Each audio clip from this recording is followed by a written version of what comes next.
Get the ice cubes ready. It's going to be boiling hot in Gauteng this week. Will eThekwini's many beaches be free of pollution and open for the festive season? Thousands of tourists hope so. In Guinea, more than 50 people die in football violence. Hello, I'm Jane Dutton.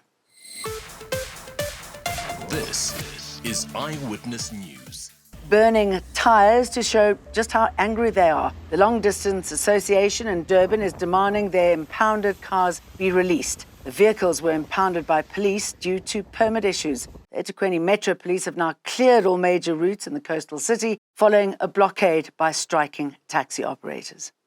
Yes, I can confirm that all roads that were closed in Durban due to public transport, long distance taxi associations strike now are opened and they are safe to be used again.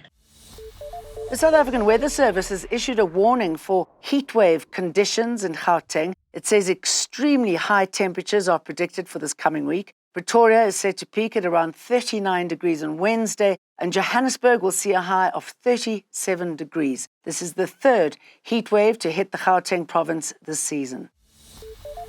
A fire has broken out at an informal settlement at the corner of Peter Place and Winnie Mandela Drive in Johannesburg, wiping out several structures. It has now been contained. In a massive drug bust at the Durban harbour, police have seized cocaine worth millions of rand.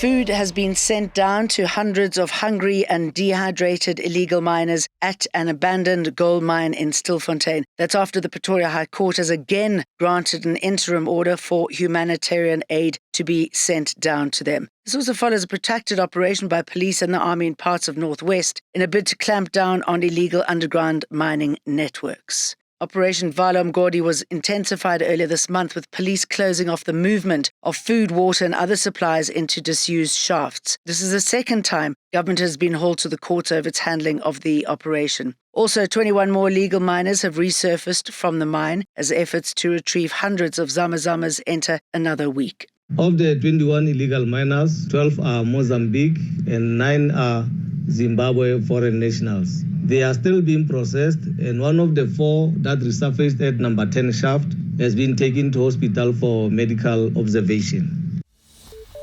Porous borders and a looming festive season. Trouble is on the horizon. The Border Management Authority says it is working with the Department of Social Development to target human smuggling and trafficking. The BMA, established in April last year, faces the challenge of securing the country's 71 porous ports of entry. In line with this initiative, the Border Management Authority is committed to ensuring that our ports of entry are not exploited for any form of violence as well as criminal activities, including human trafficking and or smuggling that target any of the vulnerable groups, particularly women and children. To strengthen our efforts, we have reinforced our partnership with the Department of Social Development. Masia Pato also confirmed action against 53 officials. 3 have been placed on precautionary suspension, 7 others have been dismissed, and 43 are undergoing disciplinary action. As the BMA, we have adopted a zero tolerance on corrupt tendencies within the organization. This is demonstrated by our collaboration with the Special Investigating Unit. 4 beaches in eThekwini, KZN are no-go areas. They've been temporarily closed due to pollution. A broken pump and aging infrastructure has led to a crisis this time. The eThekwini Metro Municipality says 21 of the 23 bathing beaches are fully operational. We now know that the closure of the beaches were due to some burst pipes, sewer pipes. We've been assured that the teams are on the ground as we speak, fixing. We were given the deadline of the coming weekend that everything will be cleared. Eskom has extended the prepaid meter deadline following significant traffic and disruptions. The entity has granted an extension to its customers, referred to as zero buyers, to Friday, the 13th of December 2024. Approximately 1.7 million zero buyers are still to complete the process across the country. In the past few days since Monday, the 25th of November, many customers, primarily zero buyers, have been visiting our offices across the country for assistance. We are now seeing shorter queues and in some areas no queues at all as we assist customers.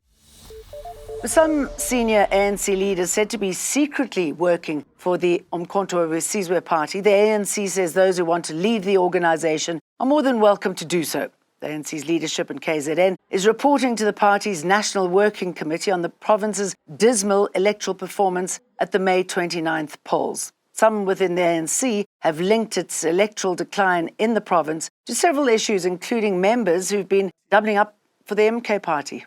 In a nutshell, we are not strong in KZN, and we are not strong to withstand a number of challenges that any political organization faces. This is why we are embarking on this renewal exercise in KZN. And I must say, it's not just a Gauteng province and KwaZulu-Natal province that we are looking at.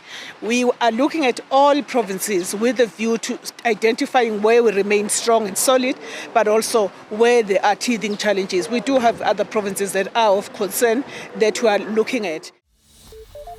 Residents at Pumla Nkashi in Lenasia, south of Johannesburg, say they're giving Joburg Water 48 hours to restore their water that was cut off earlier this month. They're threatening further protest action if their demands are not met. Earlier this month, the community chased away Joburg Water officials who were there to cut off illegal connections in the area. The water utility subsequently cut off supply. Now residents say they are unhappy with the water tankers supplied to them.